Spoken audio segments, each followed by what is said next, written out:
Good Sunday morning. I'm Renee Allen. We begin with the election results from last night. In the runoff for mayor of St. Martinville, Jason Willis defeated incumbent Mayor Melinda Mitchell. 58% to 42%, that is. News 10's Rodriguez Taylor introduces us to the new mayor. The results are in. St. Martinville citizens elected Jason Willis to be their new mayor. Joining me now is the winner himself. Jason, congratulations. Thank you, thank you. Most definitely. This is an amazing night for you. The results were very close. I mean, describe to our viewers, how are you feeling right now? Excited. Exhausted, but excited. Just glad it's over with, but ready to get to work. Most definitely. Tell us, what's the first thing you want to begin to improve St. Martinville? Well, first, I'd like to thank God, first of all, for making this all possible. I'd like to thank my family for supporting me and being by my side throughout this. I'd like to thank my team, Team Willis. Team Willis, let's do it now! Best team, hands down. I promise you, did not go out workers, did not go out smarter. Most definitely. And fourth, I'd like to thank all my supporters because they're the ones who made this happen. The people have spoke, you know. So we are very excited and we're ready to get to work. Most definitely. I mean, the crowd is here, the energy and the support is here. I mean, what's the message you want to say to the citizens of St. Martinville? I want to say thank you, St. Martinville, for believing in me, and I won't let you down. I will form unity in this community, and we will work together to move this city forward. My whole campaign has been about unity, and that's who I'm about. We're going to form a team. We're going to have a good working relationship with the city council. We're going to form a great team, and when we do that, we will achieve progress. Definitely. I mean, thank you again. Congratulations on your win.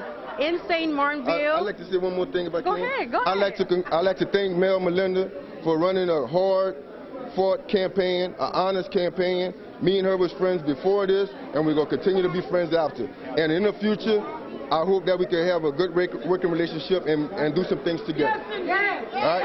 That's what I want to say. Thank you. Well, you heard it from the guy himself in St. Martinville.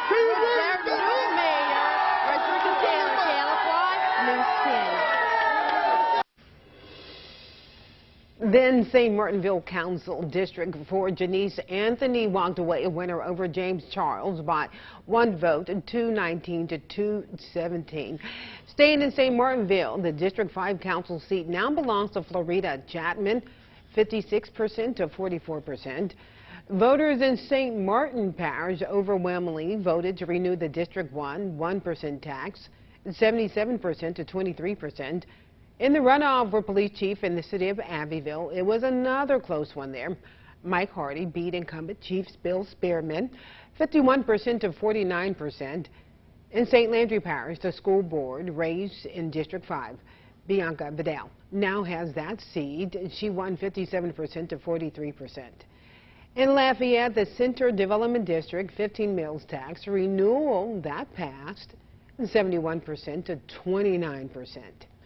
For more election results, you can go to our website, that's KLFY.com, your local election headquarters, of course. Breaking for you overnight, a shooting in downtown Lafayette. The Lafayette police responded to shots being fired around 1:43 this morning in the 500 block of Jefferson Street. Now, this is just off 2nd Street. Once on scene, officers made contact with the suspect who was shooting at other individuals. The LPD says the Lafayette Sheriff Department has been called in to investigate the officer-involved shooting. Any further comments will come from LPSO, we're told.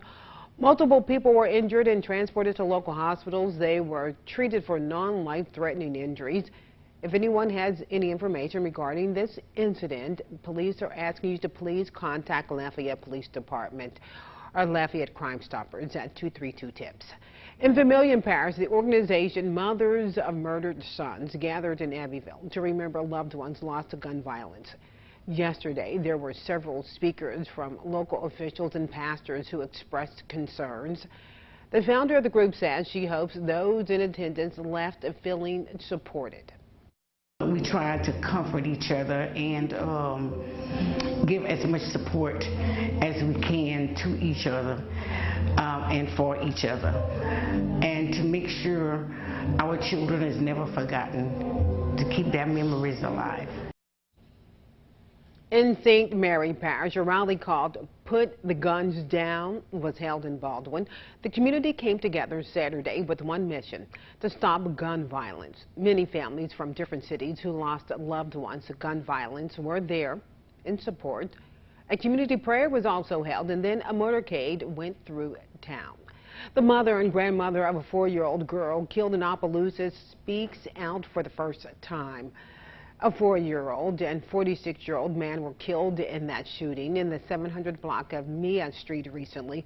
3 other children, a 17-month-old, a 7-year-old, and a 16-year-old were also hospitalized. News 10 Britt LaFaso spoke with the heartbroken family of the young girl killed in this gunfire. They took my baby from me. They took her. Aisha Thomas, who does not want her face shown on camera, says she was at home with her children when she heard gunshots. All I could hear from coming from the front room was 15 shots. I come to the front, they all shot up. They shot up. The 4-year-old gone. She passed she ain't passed at the hospital, she passed home. Thomas says the men who ran into her apartment just started shooting. They planned, ma'am, they planned to swipe out everything. They went for everybody in there. Her 7-year-old, now back home, was shot in the hip. Her 1-year-old also shot, still in the ICU. Her 4-year-old, Rock Caitlin, was killed. When they came, got me to get my grandbabies.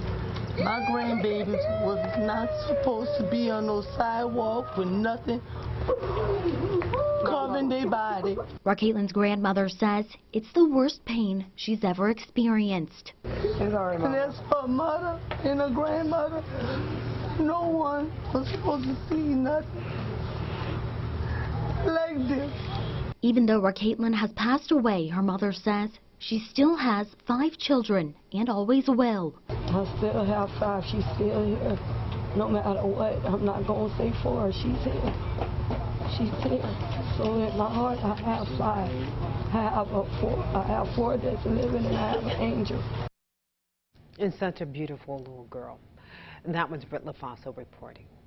With COVID infection rates trending in the right direction, Opelousas General is seeing operations return to a new norm. News 10's Elise Corville explains how things are different but evolving after years in a pandemic. We're sitting in a much better position than we had been in the fairly recent past. It's not a new normal, but evolving normal. That is how Opelousas General Health System is moving forward after years of battling the deadly coronavirus. Although the pandemic wreaked havoc on the healthcare system, the hospital is using the pandemic as a learning curve. I think things are going to be different going forward. I think it forced a lot of innovation, which is encouraging because we accomplished a lot of things that we had on that task list that we wanted to do. But I mean, let's face it, innovation without action is not very meaningful. Marks tells News 10 they are seeing a steady flow of patients return to routine and regular care. He says as far as outpatient and surgical procedures, the hospital is seeing those volumes increase as well. I wouldn't say we're back to pre-COVID normal, but operationally we're in a much better place than we've been, and I don't see having that decreased access that unfortunately we did have throughout COVID. The biggest hurdle the hospital continues to face is staffing. We have a lot of clinicians who left the bedside, who aren't providing that inpatient care anymore and left a lot of traditional settings. He says staff capacity causes the hospital to take the return to normal one day at a time. We do have to look at, for instance, surgery on a regular basis, and we have an outpatient procedure that's highly likely to require an inpatient bed for a night or 2 post-procedure. We may have to look at probably postponing that at a certain time based on what we have in-house at the time. That was Elise Corville reporting there. Opelousas General tells us their visitation policy restrictions are still in place. You can visit our website, klfy.com, to see those updates.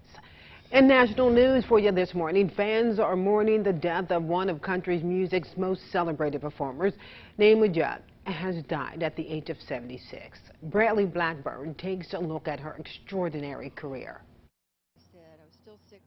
Naomi Judd's daughters Winona and Ashley announced in a statement Saturday that they lost their beautiful mother to the disease of mental illness, and they are shattered. Love can be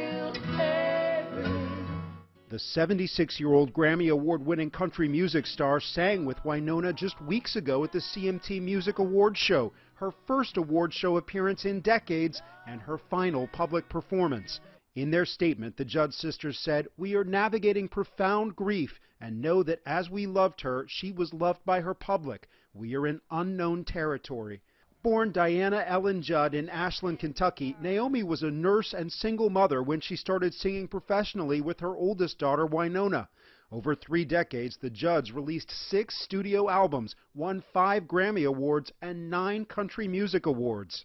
She watches my eyebrows. If I start to go up, then she knows the pitch, and we kind of got it down. Mama, he's crazy.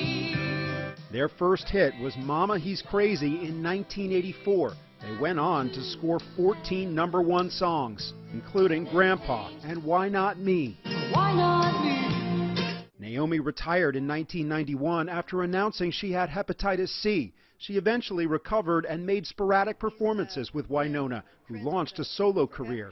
Judd was not shy about discussing her struggles. She chronicled her suffering in her 2016 memoir, River of Time, My Descent into Depression and How I Emerged with Hope. Judd said her fans kept her going. I love them so much. That's, to me, better than winning a Grammy or anything. Judd and her daughter were to be inducted into the Country Music Hall of Fame on Sunday. Bradley Blackburn, CBS News. What an amazing life story. Checking in with Trevor Sonier over in the Weather Center.